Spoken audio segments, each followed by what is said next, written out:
No, I didn't get the name of the mech wrong. We are painting the Needler today. I already painted the War Maul to see how the process would work, and it worked pretty good, so let's paint the Needler. And first we're going to take apart the entire mech down to the subframe. We won't take apart the subframe, though we will clear coat it later. So just carefully pull all the parts off. It was meant to be swappable, and they're pretty easy. Though you do have to watch out for some parts that like to stay on. Just go slow and don't force anything.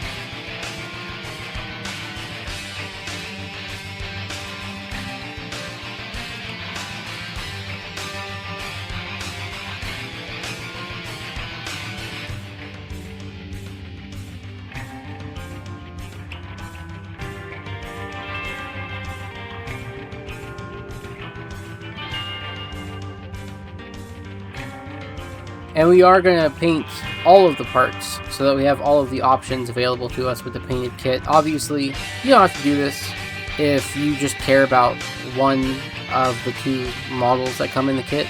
I want all the options available to me, so I'm just going to paint them all in one big batch.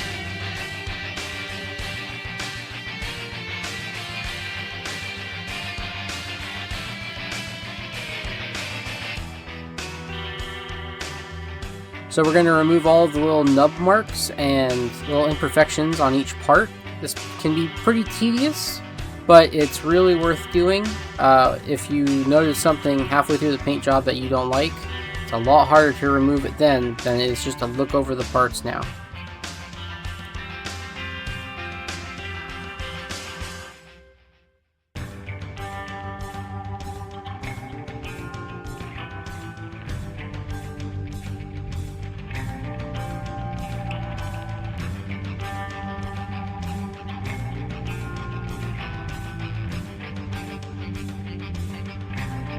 And we're going to go ahead and break out the files for this one. I'm not going to worry about sanding the entire kit down. That would probably look worse than just leaving it as is. But I am going to take off the high spots. You can see those marks. They look like the marks are still there, but they're perfectly smooth to the touch after I'm done with the file.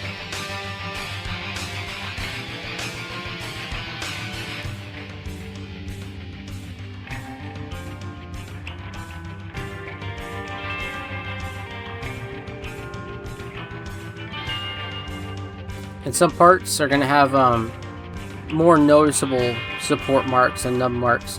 Go ahead and file those down completely. We're also going to grab some super glue, and we're going to glue down anything that might move on us after it's been painted. I'm doing this just so that once it is painted, the joint doesn't move and reveal unpainted plastic.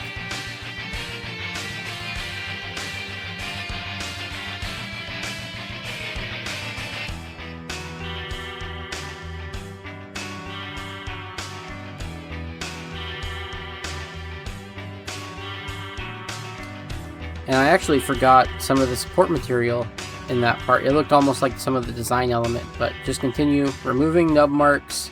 This can take a while, but it's worth it.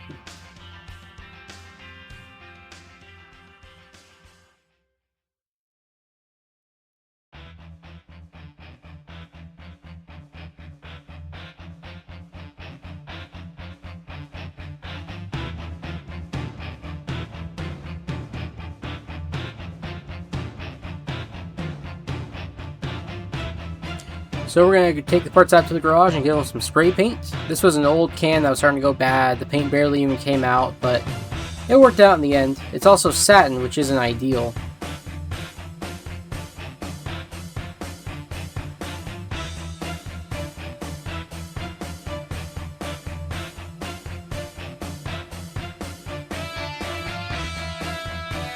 So with all our parts on the Lazy Susan, we can start to spray them. I'm putting the nice side of the part down and spraying the insides first.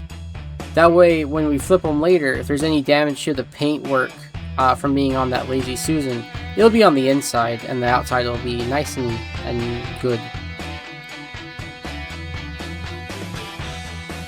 After about 30 minutes, maybe 45, test them. Yep, they're dry. Go ahead and give them a flip.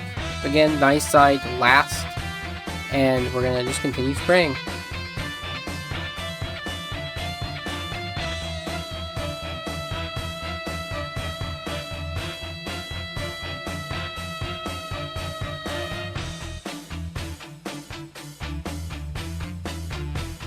And of course we're going to do a few batches. There's a lot of parts. And I left that one part because it needed a little touch up in the corners. You can see me getting special spots on it there. And rinse and repeat.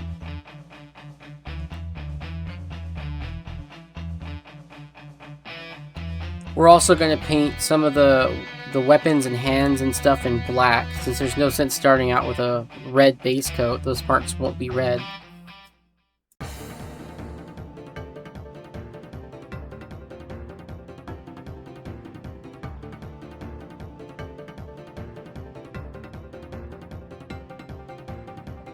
After 2 days, they still weren't dry. They need to be not at all tacky to the touch, so I left them in the sun.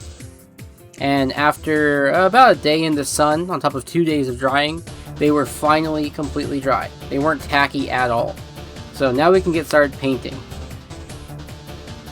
I'm going to start with this lovely red, and we're going to be doing a dry brush paint job. So I'm going to get it onto a paper towel, and I'm going to dry brush it on.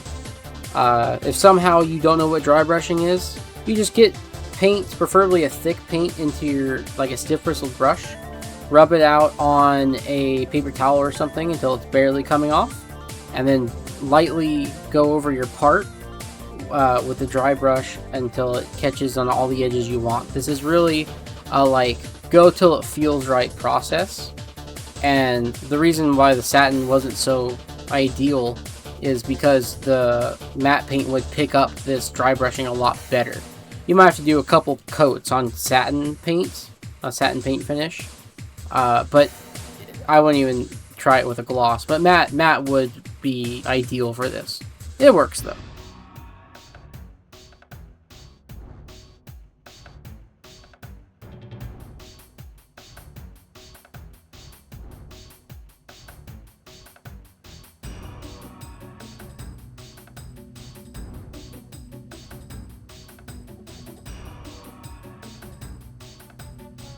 And on large flat surfaces, you can stipple the paint onto the surface to add more texture.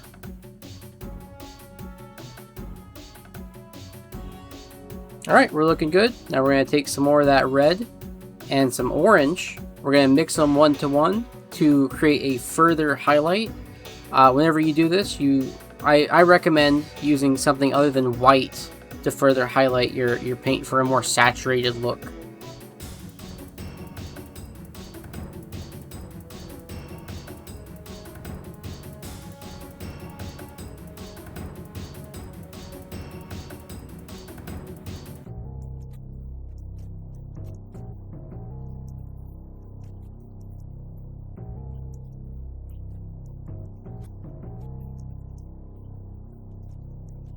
Yep, that looks pretty good. That orange will be a nice color transition from the deep dark reds of the recesses up to like a scarlety, fiery red.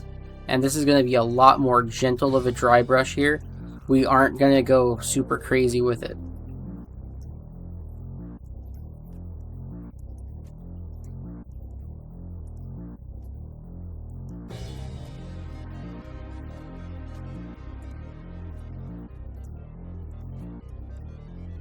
Yeah, you can see it really starts to change the color of the part without getting rid of that red. That's what we're after whenever we pick a different color for dry brushing. We're not repainting the part, we're creating a transition between two colors.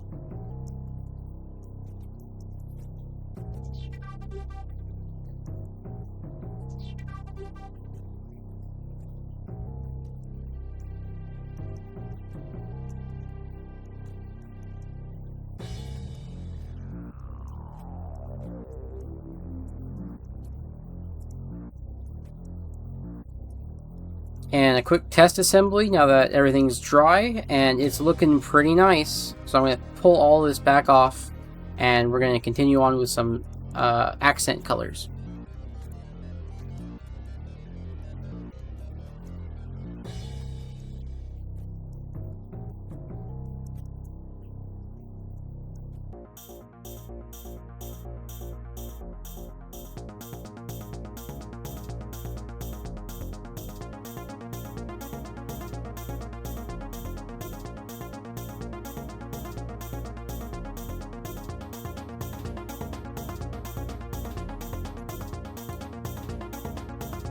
After some consideration, I went with white as an accent color, and I think it looks pretty good. I have a tendency to paint a lot of my stuff with big, bold, white accents, and I kind of love it. So I'm just going to do it here because I like it so much. And I start with craft paint, and I come to regret that decision later on. But I do, even with craft paint, I do water it down always.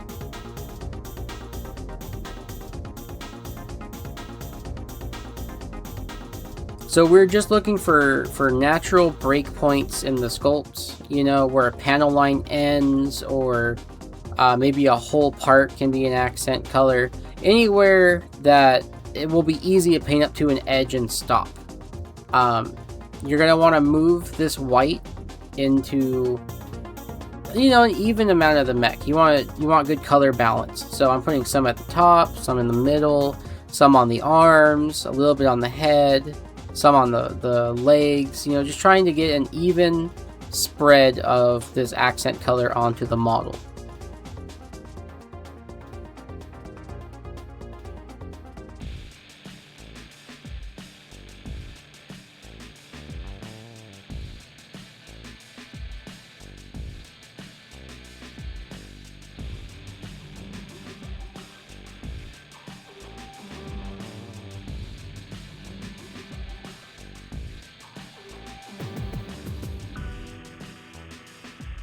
And I do make a few mistakes during this process getting the paint too far in, and you can take a wet toothpick and gently scrape away the white paint, or go back in with a color very similar to your base coat and correct it that way.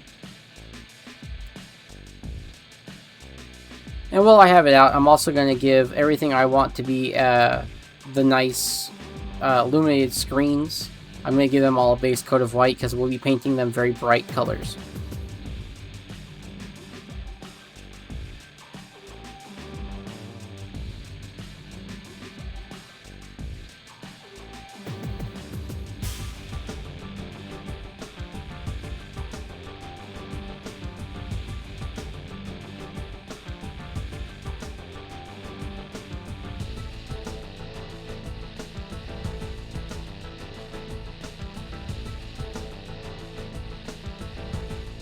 In addition to white paint, you can use transfer sheets for some of your accent colors, and I do look through all of them.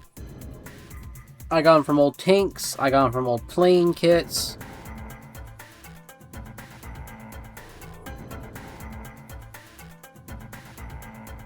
And I even have a couple very special water slide decals, though I don't find a good use for them, sadly. Water slide decals are pretty simple. People say you need microset and microsole. That's nice, but you don't need it. Really, just cut your decal out of the sheets pretty close to the design, soak it in water, and then once it's starting to release from the paper backing, soak where you want the detail to be in water and transfer them over.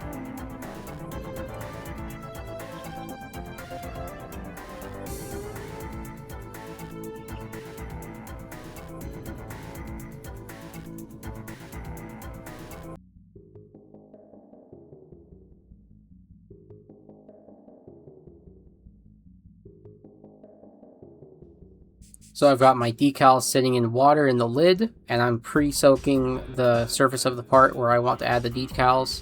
And now I'll just grab them with some tweezers, slide them off, and position them where I want them.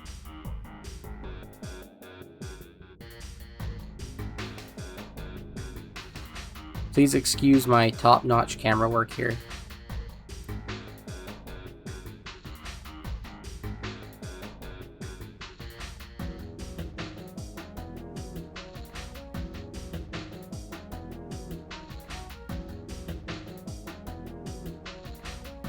And once you have them where you want them, take some paper towel or something absorbent and press down on them without moving them around. So I'm pressing directly down and I'm rolling my thumb around on the paper towel to squeegee all of the water out from under the decal.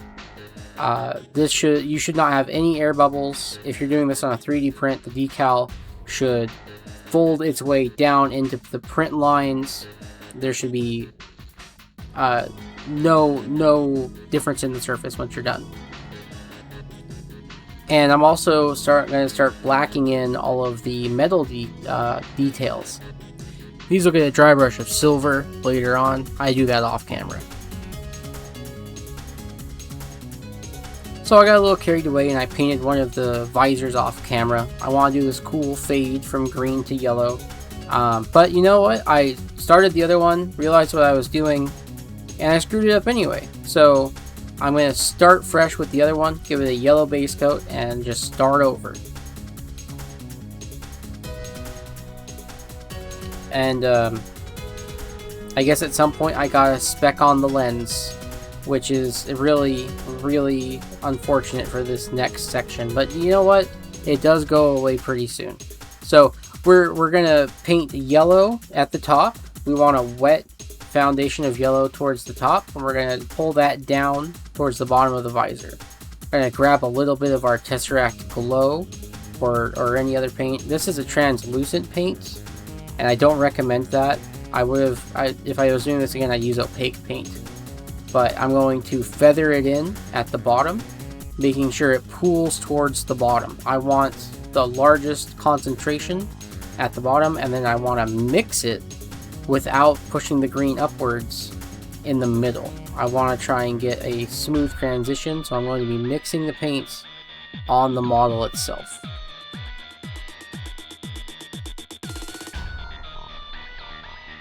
You can see here I tried pulling the yellow down, and this doesn't work at all because the green taints the brush, and I drag it back up into the top of the visor. Don't panic, just take some yellow and push it on top of the green. No one will even know.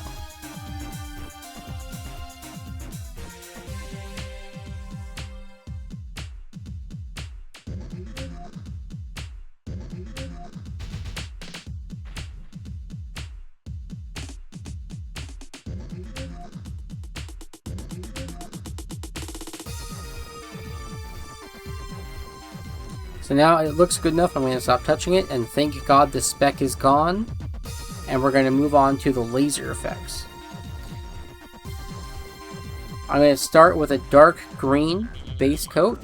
You want a deep dark color, but not black.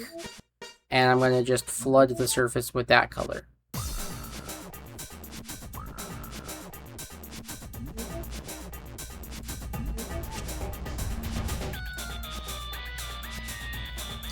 So now we're going to come in with a medium tone green, and we're going to try and blend it in.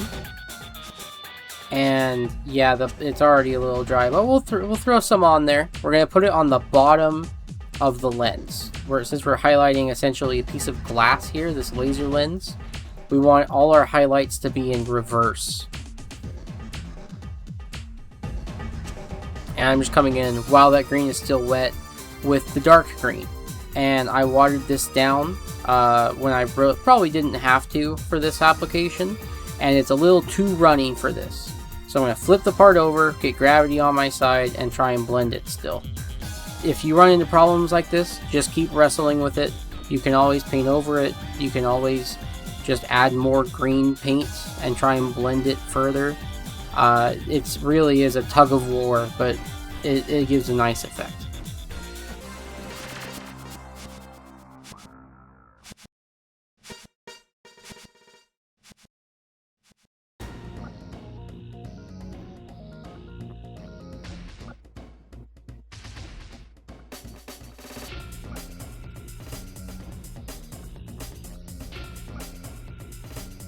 I let those both dry together, and they're looking really dull. So I'm just going to do that process over again and try and build up that saturation.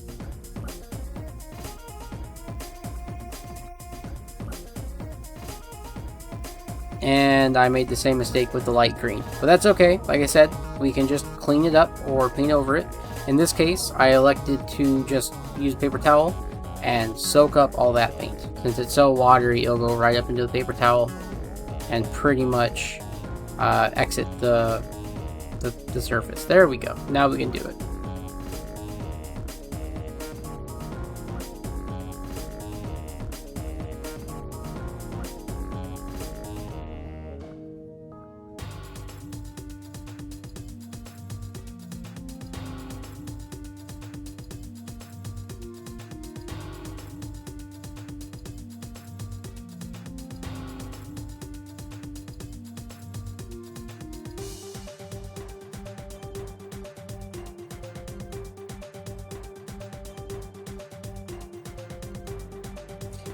and we're left with a pretty nice finished product. You've got a nice highlight of light green at the bottom and a nice deep dark green at the top and for the majority of the dish. We're just going to give it one little lens highlight at like the 1 o'clock position, and that's perfect. We'll do all of our laser lenses like this.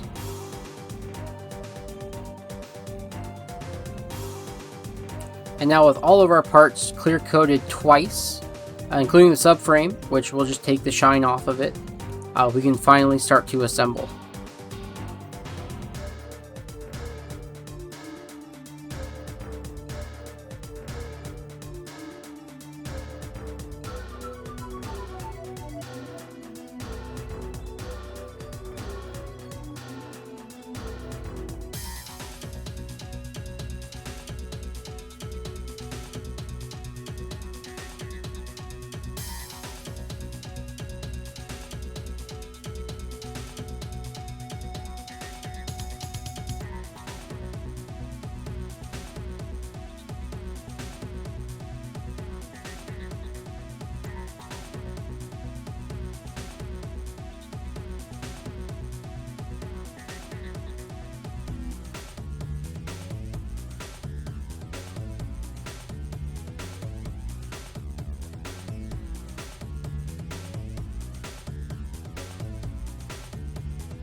This was the first time I was seeing the kit all put together and painted, and he looks fucking awesome.